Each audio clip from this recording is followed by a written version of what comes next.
Dick mentioned that when he came early on, the tax base was gone. This is when he returned in '92. And I don't doubt that 20 years ago, the city was facing dire economic times. The heavy industry was leaving. That was 20 years ago. And we've done a great deal in that time with subsidies to developers to transform the city. And I give a great deal of credit to my colleagues who were around 20 years ago and still are here, serving in the capacity on the city council. But times have changed. The real estate person will tell you location, location, location. Well, the location of Emeryville is extremely valuable, and I think that my colleagues are selling it short. They're selling the value of the city short, and I think that's a shame. And the most obvious example of that is to hand over tens of millions of dollars of subsidy. I don't think that's necessary to get the development that all of my colleagues are championing and that will provide for the general fund. How much longer are you going to be? 5 minutes. This is important. I am going to be because how much longer can be. Dick mentioned that there are benefits of development and that we pour those benefits into the community. The reality is that the money that is being offered as a subsidy, the tens of millions of dollars to the developer, that same pool of money can be used to build the very benefits that my colleagues mentioned: parks, recreation center, the city hall. That's all money that was paid for out of this same pool of money that's being used for a subsidy. The money that is now that my colleagues want to provide as a subsidy, that's money that was generated by these projects like the shopping center where Home Depot is, the East Bay Bridge Shopping Center. These projects were constructed and they were successful and they generate more property tax. And that's the money that then can be used by us to build things like parks. But instead, and some of that money, of course, is being used to build parks. As Nora mentioned, there's a new park going to be built at 61st, and a pedestrian bicycle bridge across the tracks. But the reality is that the money that was generated by these projects is now being not necessarily used for projects that we need. It's, for example, my colleagues mentioned that there's $30 million that was given to the original Bay Street as a subsidy.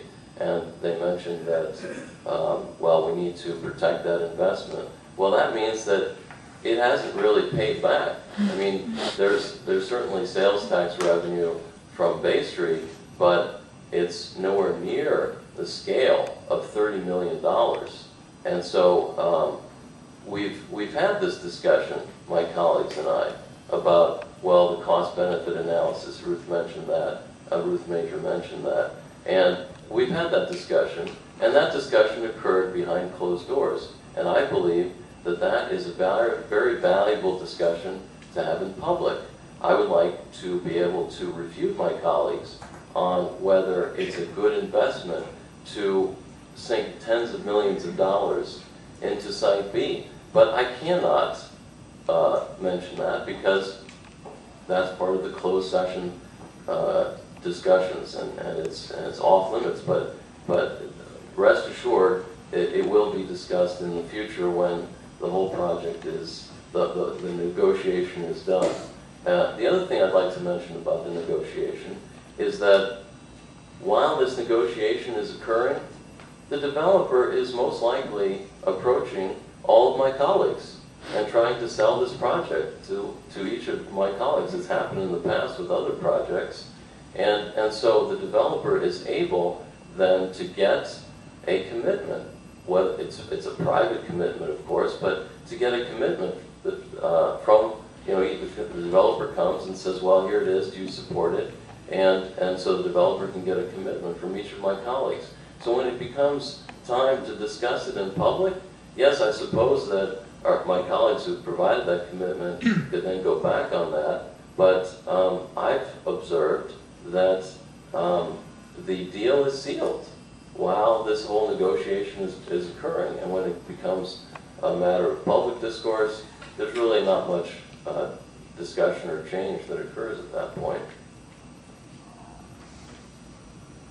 Are you done, or how much longer are you going to be? Not much. Dick mentioned that the Site B is going to generate $3 million a year. Well, that's certainly true if it's successful. And again, there's a lot more going on with analyzing the soundness of the investment, the subsidy that the developer would receive. And I think that that as well needs to be discussed in public. Okay, the last thing I'd like to talk about, something that Ruth mentioned, was the promenade. This is the project on San Pablo which received a subsidy. That was a fiasco. It was a fiasco because it was an example of the redevelopment agency going in and buying up all this property and then saying, okay, what are we going to have now? And the first answer was, well, we're just going, the developer wanted to put in fast food chains. And I thought that was a terrible mistake. And it's at that point that after much organizing, the city council said, okay, we'll subsidize mom and pops, places like Emeryville Bakery. But the reason I say that it's a fiasco, Emeryville notwithstanding, is that it's an example of the mistake of government picking winners.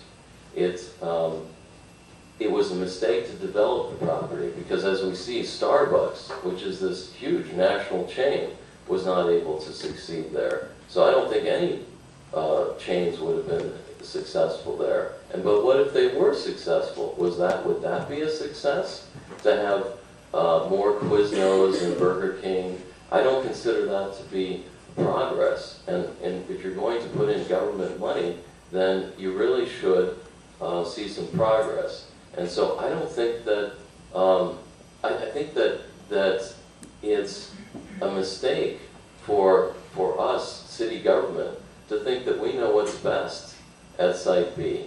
Because we're calling the shots, essentially. We're saying, yes, Macy's and hotel, and I think that the city has a mixed record in terms of deciding what's to go in various places. I mean, look at the examples that Ruth mentioned, the Bay Street, the Bay Bridge shopping mall. Well, the irony there is that that was a redevelopment project, and we're ready to say, okay, well, it doesn't look good, and we need to redevelop that.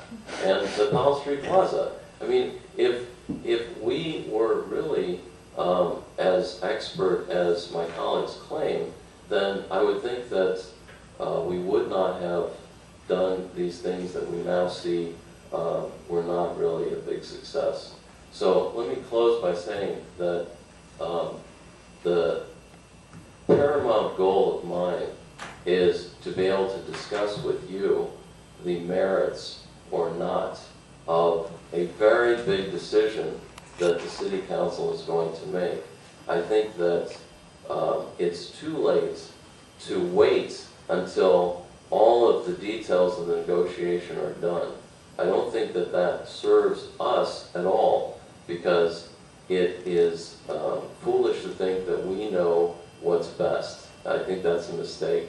I, again, am not asking to reveal our negotiating hand. I'm not asking to reveal the financial information that the developer has provided to us, but I think it would be valuable to know what the subsidy is that we're offering. Thank you. All right, thank you. Now I'm going to make a few comments here.